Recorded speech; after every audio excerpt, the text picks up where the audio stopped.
You already have access to the proper form guide, which walks you through the deadlift and the squat, details on proper form for both of those. This resource talks about the difference between the two of them.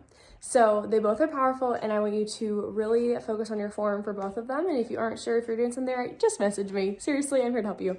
So this one talks about the difference between the two, because a lot of times they can feel like the same movement. First off, one is a push and one is a pull. So a squat is a push that has to do with the way you're pushing the weight away from your body. So if you can imagine me holding weights right here, I'm down, and then I'm pushing back up. So I'm resisting the weight that way. A deadlift is a pull, literally meaning pull, okay?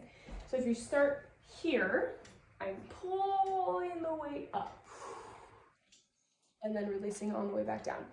The second difference I want to point out is the knee positioning, okay? So with the squat, you're starting here and you're going down. Your knees are going out slightly, and what I want you to notice, first off, is when I go down, I'm not exaggerating the push here, okay? I'm just letting it trail over my foot. I'm not extending it as far as I can, okay? I'm just letting it trail over my toe. You see how it's straight on, like that, okay? That's good positioning for your knee.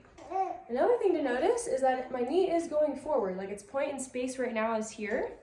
And as I'm going down, it is falling forward a little bit.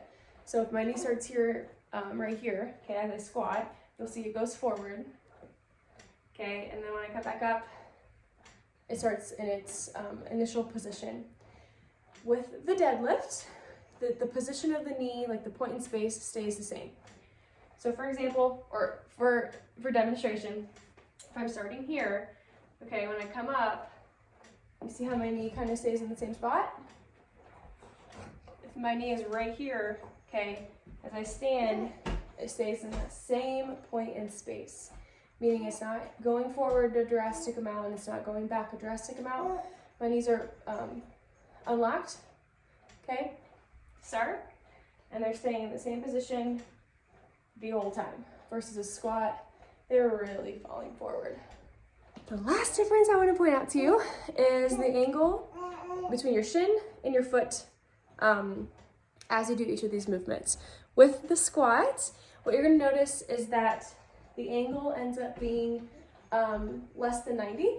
So if I'm here, you'll notice the relationship between my foot and my shin are 90 degrees. And at the bottom of the movement, now it's less than 90, okay? See how it's less than 90? With the deadlift, it starts at 90. I'm starting here. It starts at 90 and ends at 90. Starts at 90, zoop, zoop, okay? Ends at 90. You see the 90-degree angle between my foot and my shin. When we think about our legs, we think about three primary muscle groups being your quads in the front, okay? These hamstrings in the back, and your glutes. So those are the three primary muscle groups that we're thinking about. The squat and the deadlift are both engaging them, just in a little bit different ways. So I hope that was helpful. Please enjoy my guest star, Charlie and Jayla.